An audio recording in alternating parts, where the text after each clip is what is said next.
2 Coríntios é outro livro escrito por Paulo, sendo uma sequência do anterior, onde o apóstolo continua a enviar mensagens para os cristãos da cidade de Corinto. Mas aqui ele fala sobre os falsos mestres que estavam surgindo no local, e muitos passaram a segui-los, rejeitando a Paulo. E assim, ele escreve uma carta para alertá-los sobre isso, e também para a importância do verdadeiro evangelho, além de outros ensinamentos muito interessantes e que valem a pena conhecer. Então assista até o final para conhecer mais. Paulo começa agradecendo a Deus pela misericórdia e conforto que trouxeram paz e coragem durante esse período de divisão, e que perdoou os irmãos que o rejeitaram. Mas por que eles agiram assim? Ao longo da carta, descobrimos que os coríntios ignoraram Paulo como líder. Ele era pobre, levava uma vida simples e enfrentava constante perseguição e sofrimento. Além disso, ele não era um grande orador. Quando o povo se deparou com líderes cristãos mais ricos e de melhor fala, começaram a desconsiderar Paulo, até se envergonhando dele. O apóstolo responde, destacando que dar importância a esses líderes apenas pela riqueza e eloquência é uma traição a Jesus, evidenciando um sistema de valores distorcido. A verdadeira liderança cristã não se baseia em status ou autopromoção. Ele se descreve e aos outros apóstolos como servos de Jesus, que é quem os conduz. O trabalho deles não é impressionar, mas direcionar as pessoas a Cristo. Paulo então compara a antiga aliança entre Deus e Israel, mediada por Moisés, com a nova aliança, mediada por Jesus e pelo Espírito. A antiga aliança, estabelecida no Monte Sinai, foi gloriosa, fazendo até mesmo Moisés brilhar com a glória de Deus. Mas essa glória era passageira. Além disso, as leis dessa aliança não conseguiram transformar em Israel.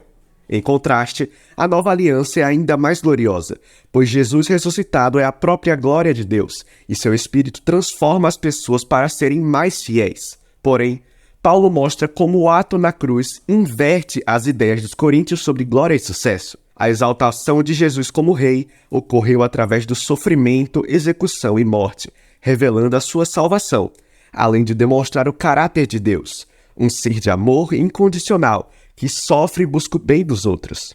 A cruz também introduz um novo modo de vida. O objetivo de Paulo é que sua vida e ministério reflitam a cruz. Embora sua carreira apostólica tenha sido marcada por humildade, sofrimento e pobreza, tudo isso foi em prol dos coríntios. Portanto, ao desaprovar as más condições de Paulo, eles também desaprovam Jesus. Com isso, o apóstolo deseja se reconciliar com os coríntios, mas não descansará até que eles abracem essa ideia abordada. Após esse apelo, Paulo fala do tema da generosidade esquecida. Os cristãos judeus em Jerusalém enfrentavam pobreza devido a uma crise de fome, e o apóstolo estava arrecadando fundos entre as novas igrejas, a maioria delas não judias. Ele pediu que todas enviassem um presente de ajuda, como símbolo de unidade em Jesus.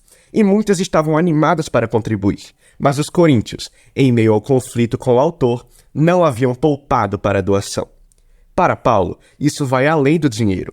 É um sinal de que eles não foram transformados pelo Evangelho de Jesus. Inclusive, ele lembra, pois conheceis a graça de nosso Senhor Jesus Cristo, que, sendo rico, tornou-se pobre por vossa causa, para que fosseis enriquecidos por sua pobreza. Ele narra a história do Evangelho com metáforas financeiras, mostrando que Jesus se humilhou para morrer como um escravo, para que aqueles arruinados pelo pecado e pela morte pudessem ser exaltados e enriquecidos pela graça de Deus. Ser cristão é permitir que essa história penetre em sua mente e coração, transformando-o em alguém mais generoso e disposto a compartilhar sua vida e recursos para ajudar os outros. Na parte final da carta, Paulo menciona a principal fonte de seu conflito com os coríntios, um grupo de líderes que ele chama de superapóstolos. Esses líderes se promoveram, criticando Paulo por sua pobreza e aparente falta de sucesso, mas ele não teve medo de confrontá-los. Eles podem se gabar de suas qualificações, mas Paulo também possui conhecimento. Além disso, ele teve experiências únicas com Jesus ressuscitado e visões do céu. O mais importante é que ele dedicou sua vida à missão de Jesus, sacrificando seu conforto e estabilidade, nunca pedindo dinheiro aos coríntios. Apesar disso, Paulo afirma que não se vangloriará dessas conquistas, pois elas não são o mais importante como cristão. Em vez disso, ele se orgulha de sua fraqueza, pois é nestas imperfeições que experimenta o amor e a misericórdia de Deus.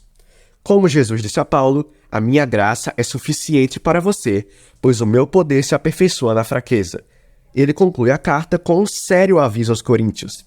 Eles precisam avaliar suas atitudes e a falta de respeito por Paulo, assim como sua admiração pelos superapóstolos. Isso revela que não compreenderam a essência de quem é Jesus. Eles não vivem como seguidores transformados de Cristo, e por isso o apóstolo os convida mais uma vez a se humilharem diante do amor de Deus. O livro oferece uma visão sobre a vida de Paulo e o que a cruz representa. Ela desafia nossos valores e maneiras de ver o mundo. Muitos acham que sucesso, educação e riqueza são os mais importantes, sendo que, como podemos ler aqui, com certeza não é. A cruz também demonstra o poder transformador do Espírito, capacitando os seguidores de Jesus a adotar um modo de vida que reflete o seu sacrifício, tornando isso parte de sua própria vida. E assim, terminamos este vídeo. Que o Senhor te abençoe e tchau!